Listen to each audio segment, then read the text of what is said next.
Hindi sapat na nabigyan mo lang ng pera. Hindi sapat na nabigyan mo ng bigas. Hindi sapat na nabigyan mo ng pambayad ng kuryente. Tapos na, wala nang usap-usap. They also need attention. They also need love. Yung pamilya natin, hindi sapat na meron lang silang pera. They need us.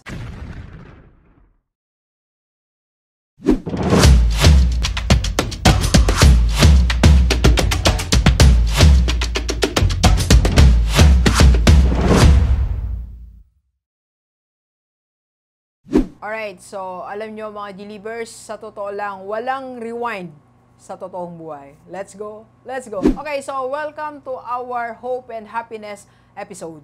Share ko lang po ang mga lessons na nakuha natin from the movie Rewind. This January 1, so nagkaroon tayo ng chance na manood ng movie after 5 years.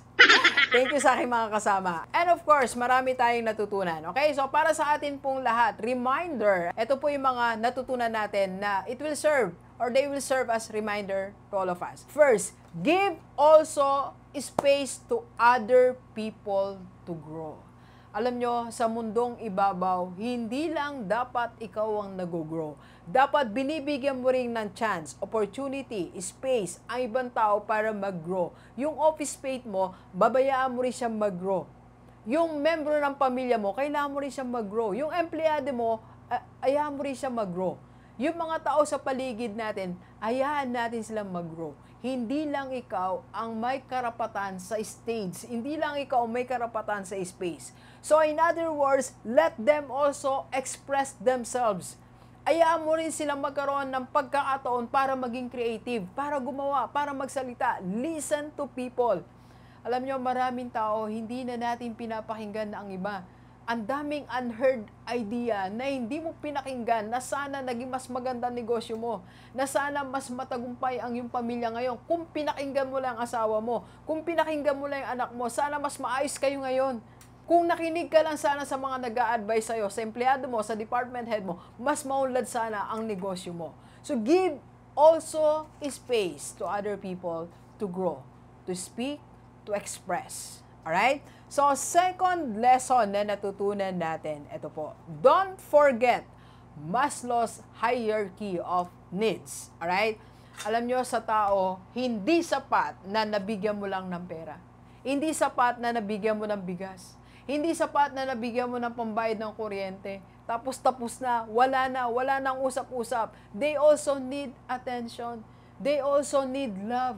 Yung pamilya natin, hindi sapat na meron lang silang pera. They need us. Yung anak mo, hindi sapat na malaki ang allowance. They need you. Yung ating mga empleyado, hindi sapat na lagi silang may sweldo lang. They need also to be recognized. They need love. They need belongingness. Review natin yung Maslow's hierarchy of needs. Tingnan natin ano yung mga hindi natin nabibigay doon sa mga tao sa paligid natin, sa empleyado natin. Okay? People need more than just the basic. Alright? And third po, pero bago yan, magkape po tayo. Kape po tayo.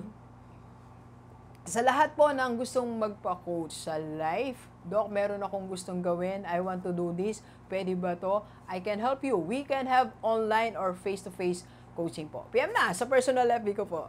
Alright? And number 3, never dictate. Huwag tayong mag-dictate sa mga tao. Huwag kang mag-dictate sa gusto ng anak mo, sa gusto ng mga tao sa paligid mo, sa mga gusto ng mga kaibigan mo, sa mga gusto ng mga colleagues natin. Hindi mo dapat idikta anong dapat nilang gawin sa spare time nila.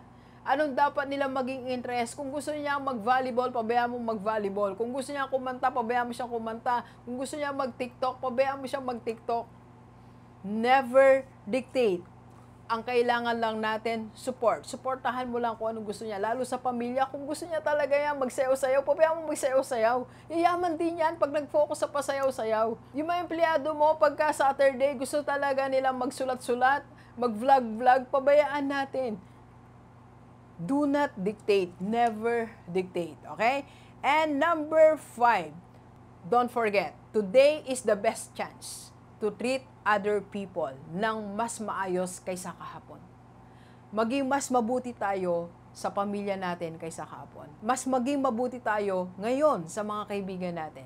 be better today. Kasi hindi natin alam, baka eto na ang last chance natin to do good, to do better for other people. Alright? So, sa atin po lahat, walang rewind. Pero meron tayong chance every day to become a better person.